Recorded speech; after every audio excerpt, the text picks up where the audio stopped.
Husband ने wife से कुछ दिनों तक बात नहीं करी तो क्या ये क्रुएलिटी माना जाएगा? ये मुद्दा पहुंचा ऑनरेबल सुप्रीम कोर्ट के सामने और सुप्रीम कोर्ट ने इस पर फैसला सुनाया।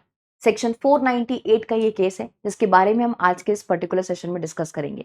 तो अगर नॉन कम्युनिकेशन है हस्बैंड वाइफ के बीच में तो क्या वो क्रुएलिटी होगी या फिर नहीं, इसको जानेंगे इस केस के माध्यम से।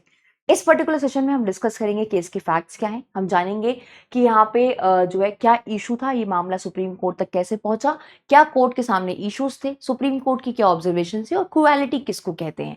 आज के सेशन को स्टार्ट करने से पहले आई वुड लाइक टू से कि अगर आप मुझसे अभी तक टेलीग्राम पे कनेक्ट नहीं हुए हैं तो आप मुझसे टेलीग्राम पे कनेक्ट कर सकते हैं। मेरी क्लास की अपडेट, नोटिफिकेशन, कंटेंट, ये सारी चीजें आपको इस टेलीग्राम चैनल पे मिल जाएंगी। और अगर आप राजस्थान एपीओ को टारगेट कर रहे हैं तो राजस्थान एपीओ की कंप्लीट प्रिपरेशन कराई जा रही है Rajasthan APO prelims plus main batch से। यहाँ पे आपको प्रैक्टिस पेपर्स दिए जा रहे हैं, टेस्ट सीरीज दी जा रही है, प्रीलिम्स की, मेंस की टेस्ट सीरीज दी जा रही है, केस लॉ कंपाइलेशन दिया जा रहा है, मेजर लॉज हिंदी और इंग्लिश में उसके नोट्स दिए जा रहे हैं। इतना ही नहीं, इस बैच में करेंटली मैं भारतीय साक्ष्य अधिनियम पढ़ा रही हूँ। ये बैच आपका ऑलरेडी स्टार्ट हो चुका है। तो अगर आप राजस्थान एपीओ को इस बार टारगेट कर रहे हैं, बनता भी है, बहुत नंबर ऑफ जो सीट्स हैं वो बहुत ज्यादा हैं, तो आप टारगेट कर सकते हैं क्योंकि ये मौके बार बार नहीं आते। तो अगर आप सीरियस एस्पिरेंट हैं तो I would say you must go and check out PW का ऐप, जहां पे इस बैच के माध्यम से हम आपकी पूरी कॉम्प्रिहेंसिव तैयारी करा रहे हैं। Now let's know the facts of the case. अब केस के फैक्ट्स कुछ इस तरीके से हैं कि प्रोसिक्यूशन का ये कहना है, प्रोसिक्यूशन जो डिजीज वाइफ है उसका ये आरोप है कि हस्बैंड की कंडक्ट की वजह से मैंने सुसाइड कर लिया है। यानी कि हस्बैंड ने 13 दिन तक बात नहीं करी जिसकी वजह से वाइफ ने सुसाइड कर लिया इस पर्टिकुलर केस में। अब जो डिजीज वाइफ है उसने सुसाइड कमिट किया, क्यों? क्योंकि उसको बहुत ज्यादा मेंटल स्ट्रेस हो रहा था हस्बैंड की इन हरकतों से। कौन सी हरकतों से? कि उसने 13 दिन जो है बात नहीं करी। हस्बैंड जो है वो बेसिकली ओमान में रहता था।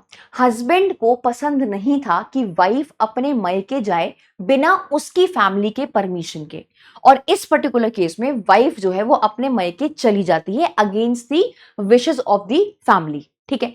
अब इसकी वजह से हस्बैंड ने उससे 13 दिन बात नहीं करी थी। ठीक है।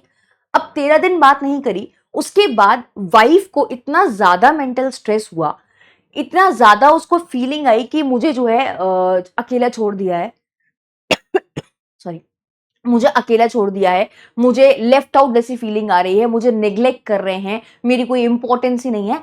ये सारा जो है उसको मेंटल स्ट्रेस बिल्डअप हुआ और उसने जो है फैसला लिया कि मैं अपनी जिंदगी ही खत्म कर रही हूं, यानी कि उसने जो है सुसाइड कर लिया।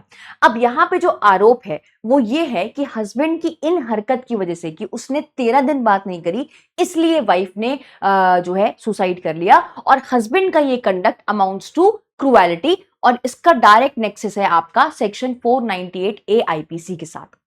नाउ हस्बैंड का एट द सेम टाइम कहना यह है कि भाई बस नॉन कम्युनिकेशन जो थी, मैंने और तो कुछ किया नहीं, मैंने और कुछ कहा नहीं, मैंने बस उससे बात नहीं करी 13 दिन, तो अब उसने सुसाइड कर लिया तो मेरा कंडक्ट कैसे क्रुएलिटी अमाउंट करेगा?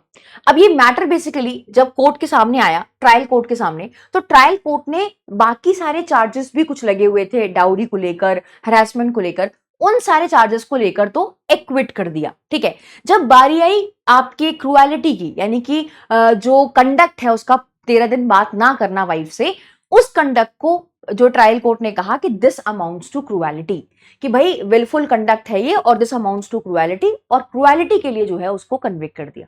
ये मामला वहां से मद्रास हाई कोर्ट पहुंचा और मद्रास हाई कोर्ट ने भी ट्रायल कोर्ट के फैसले को ही अपहेल्ड कर दिया। फिर फाइनली ये मामला पहुंचा ऑनरेबल सुप्रीम कोर्ट के सामने। अब सुप्रीम कोर्ट ने बहुत ही बेहतरीन तरीके से यहां पे इसको एक्सप्लेन किया। नाउ जब ये मामला सुप्रीम कोर्ट पहुंचा तो सुप्रीम कोर्ट के सामने ये कुछ लीगल इशू है। एक सबसे महत्वपूर्ण लीगल इशू यहां पे ये है कि क्या मेयर साइलेंस या नॉन कम्युनिकेशन, अगर हस्बैंड ने कम्युनिकेट नहीं किया है कुछ दिनों के लिए वाइफ के साथ, तो क्या ये क्रुएलिटी होगा? क्या ये क्रुएलिटी माना जाएगा? और दूसरी बड़ी बात यहां पे ये है कि क्या ये कंडक्ट ना बात करने वाला, क्या ये इतना सीवियर है कि हस्बैंड को क्रिमिनली कन्विक्ट कर दिया जाए?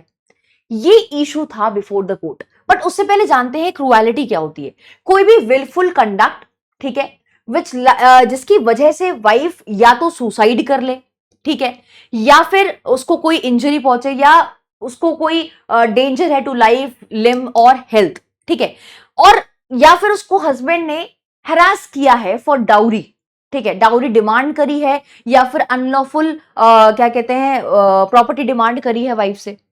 अगर ऐसा कुछ किया है तो दैट अमाउंट्स टू क्रूएलिटी, कि ऐसा कोई कंडक्ट है जिसकी वजह से उसको जो है हैरास किया जा रहा है डाउरी के लिए, डाउरी की डिमांड की जा रही है, अनलॉफुल प्रॉपर्टी की डिमांड की जा रही है, उसकी वजह से वाइफ ने जो है सुसाइड कमिट कर लिया या फिर अपने आप को जो है, या उसको वाइफ को बहुत ग्रेव इंजरी पहुंचाई है हस्बैंड ने, या फिर ऐसा कुछ किया जिससे वाइफ की लाइफ जो है खतरे खतरे में है। ठीक है, तो these all things will amount to cruelty, और कुछ क्रूएलिटी नहीं माना जाएगा।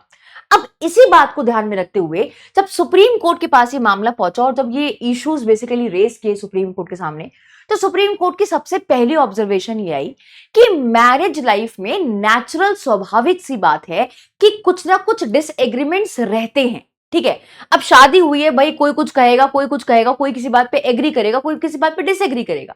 अब ओकेजनली कोई झगड़े हैं छोटे मोटे, ठीक है, या टेम्परेली कम्युनिकेशन गैप आ गया, कुछ दिन तक आपने बात नहीं करी, तो ये कोई बहुत बड़ी बात नहीं है। दिस इज नॉट अनकॉमन, ये बहुत स्वाभाविक सी बात है, हर घरों में ऐसा ही होता है। कुछ दिन आपने भी देखा होगा कि मम्मी पापा से बात नहीं कर रही हैं, हाँ वो मम्मी से बात नहीं कर रहे हैं, फिर बात करने लग जाते हैं, राइट। तो ऐसा तो नहीं है कि बहुत ही रेयर चीज है कि भाई ये तो ऐसा हो गया कि भाई जिसकी वजह से वाइफ ने सुसाइड कर ली। तो सुप्रीम कोर्ट ने सबसे पहली ऑब्जर्वेशन ये दी कि भाई मैरिज सेटअप में नेचुरल सी बात है कि डिसएग्रीमेंट रहते हैं मियां बीवी में। ठीक है, दूसरी ऑब्जर्वेशन यहां पे सुप्रीम कोर्ट ने ये दी कि सिर्फ आपस में ना बात करना ऑटोमेटिकली क्रूएलिटी नहीं कहलाएगा। यानी कि हस्बैंड और वाइफ कुछ दिनों तक अगर बात नहीं कर रहे हैं तो ऑटोमेटिकली बस इस वजह से आप उसको हस्बैंड के कंडक्ट को क्रूएलिटी नहीं करोगे। कुछ दिन तक बात नहीं करी तो ये कहीं से भी ये इंटेंट नहीं दिखा रहा है कि हस्बैंड की ये इंटेंट थी कि वो वाइफ को टॉर्चर करे। टॉर्चर करने का कोई भी इंटेंट नहीं था। और भाई क्रिमिनल लॉ में अगर आपको क्रूएलिटी आप आरोप लगा रहे हो तो आपको क्रूएलिटी के प्रूफ देने पड़ेंगे। एज पर द स्टैट्यूट आपको क्रूएलिटी के प्रूफ लगाने पड़ेंगे, तभी वो क्रूएलिटी माना जाएगा। तो भाई दूसरी ऑब्जर्वेशन साफ साफ ये थी कि अगर आप बात नहीं कर रहे हो कुछ दिनों के लिए तो ऑटोमेटिकली वो क्रूएलिटी नहीं हो जाता। इसके अलावा जो तीसरी ऑब्जर्वेशन दी वहां पे ये कहा कि भाई देखो ये कोई यूनिवर्सल, कोई स्ट्रेट जैकेट फॉर्मूला टाइप का नहीं है या कोई यूनिवर्सल फॉर्मूला नहीं है। ये हो सकता हो कि कोई छोटी सी चीज मुझे बहुत ज्यादा हर्ट करे, हो सकता हो वही छोटी सी चीज आपको बिल्कुल हर्ट ना करे।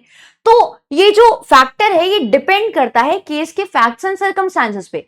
हर जो घर के झगड़े होते हैं या जो मैट्रिमोनियल डिस्प्यूट्स होते हैं उनको आपको जज करना पड़ेगा उनके फैक्ट्स के हिसाब से, उनके अपने अपने फैक्ट्स के हिसाब से। तो कोई यूनिवर्सल फॉर्मूला तो है नहीं जो अप्लाई करके देख लिया कि क्रूएलिटी है या फिर नहीं।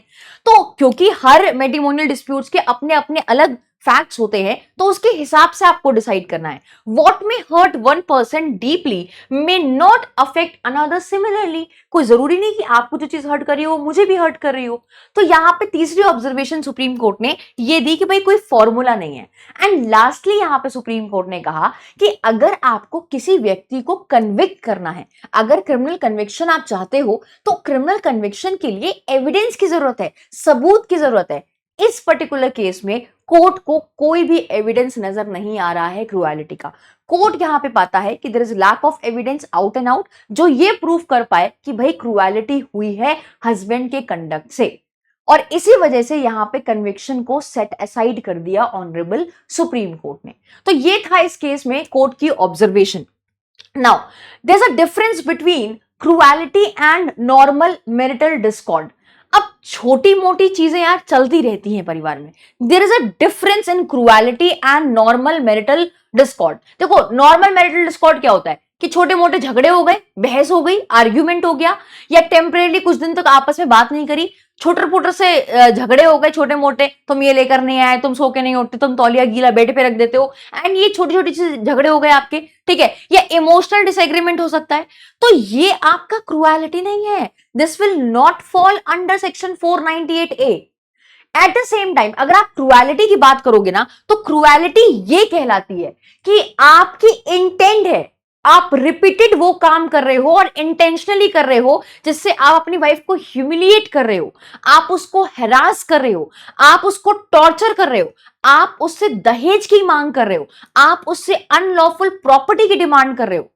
इन सारे फैक्टर्स की वजह से वाइफ ने सुसाइड कर लिया है, ठीक है, या फिर इसी तरीके के कोई फैक्टर्स हैं जिनकी वजह से वाइफ ने जो है सुसाइड कर लिया है, आपका इंटेंट था बेसिकली करने का, तो दैट में अट्रैक्ट सेक्शन 498। इन सारी चीजों से की वजह से आप कह सकते हो कि ठीक है भाई क्रुएलिटी है, this will amount to cruelty, this will amount to cruelty, क्योंकि आपका बार बार आप वही काम कर रहे हो, इंटेंशनली कर रहे हो, उसको हरास करने के लिए, ह्यूमिलेट करने के लिए कर रहे हो, तो that will amount to cruelty. उसमें आप 498 का जो है उसको अट्रैक्ट कर सकते हो, but not normally. Supreme court ने बार बार बहुत सारे केसेस में ये कहा है कि सिर्फ वेग एलिगेशन लगाने से क्रुएलिटी के लिए नहीं पकड़ा जाएगा हस्बैंड को, यानी कि फिर आप क्रुएलिटी का चार्ज नहीं लगा सकते हस्बैंड को।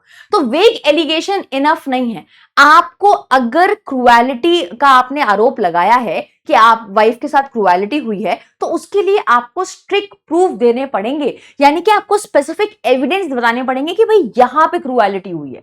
स्पेसिफिक एविडेंस बहुत जरूरी है, और क्रिमिनल लॉ में स्पेशली हर मैट्रिमोनियल डिसएग्रीमेंट के लिए आप जो है क्रिमिनल लॉ को यूज नहीं कर सकते कि जस्ट बिकॉज आपको दे रखा है कि भाई क्रुएलिटी के लिए आप हस्बैंड के खिलाफ क्रुएलिटी का चार्ज लगा सकते हो, या आपके पास और कोई प्रावधान है जो आप हस्बैंड के ऊपर लगा के उसको फंसा सकते हो, तो उसके लिए क्रिमिनल लॉ नहीं है। क्रिमिनल लॉ को आप यूज नहीं करोगे घर के छोटे मोटे झगड़े या जो शादी के छोटे मोटे आर्ग्यूमेंट्स या फाइट्स होते हैं, उसके लिए आप क्रिमिनल लॉ को यूज ना करें, क्योंकि क्रिमिनल लॉ बेसिकली उसमें जब कन्विक्शन किया जाता है ना, तो सबूतों के आधार पर किया जाता है, एविडेंसेस के आधार पर किया जाता है।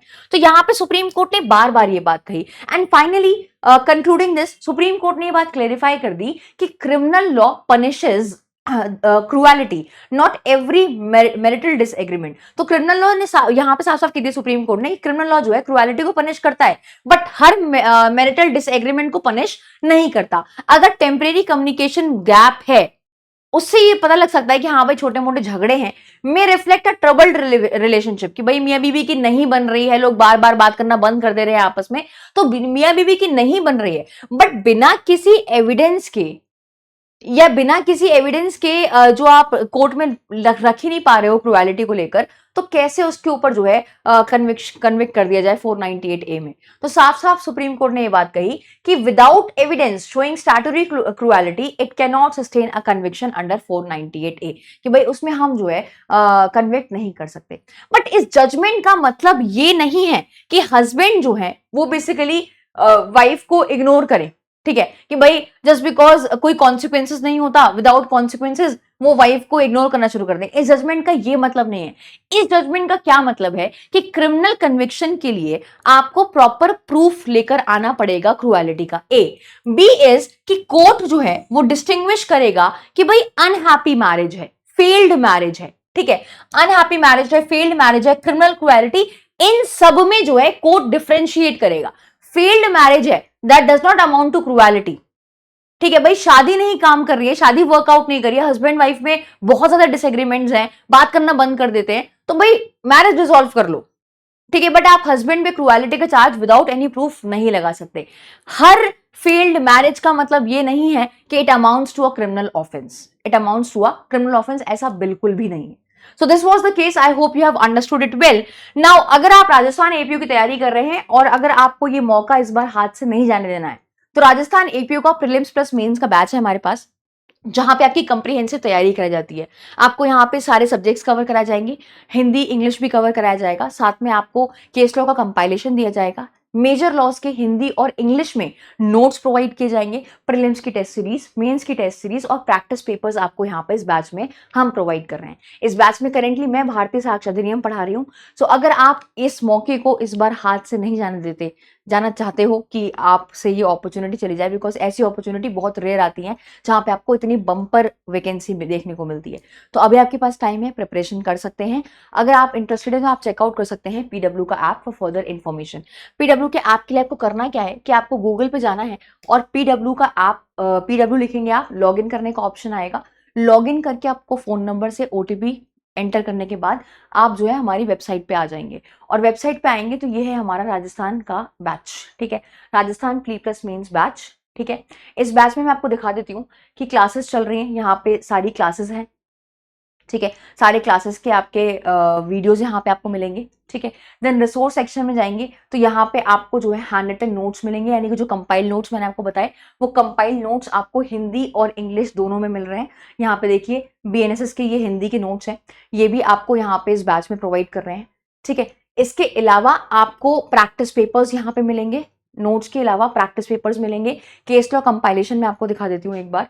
तो यहाँ पे केस लॉस का कंपाइलेशन है, बीएनएसएस के केस लॉस का कंपाइलेशन है, ये भी आपको इस सब बैच में मिलेगा। तो अगर आप राजस्थान एपीओ को टारगेट कर रहे हैं तो this is the right time, just go and check PW app, और डिस्क्रिप्शन बॉक्स में इस बैच की आपको लिंक मिल जाएगी। With this thank you so much. और अगर आप मुझसे अभी तक टेलीग्राम पे कनेक्ट नहीं हुए तो टेलीग्राम पे कनेक्ट कर सकते हैं, आप सर्च कर सकते हैं मेरा नाम शिमी श्रीवास्तव, और आप मुझसे कनेक्ट कर सकते हैं टेलीग्राम पे। See you in the next session, till then take care, bye bye, thank you.